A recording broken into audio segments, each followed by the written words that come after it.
Aynen şu gidip baktı. Ana şu aşıkta yapıyor.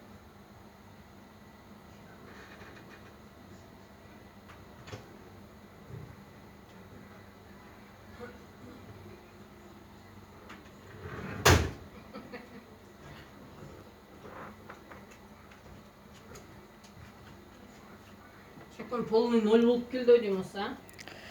Kaysırmıyım videonu sürteceğim.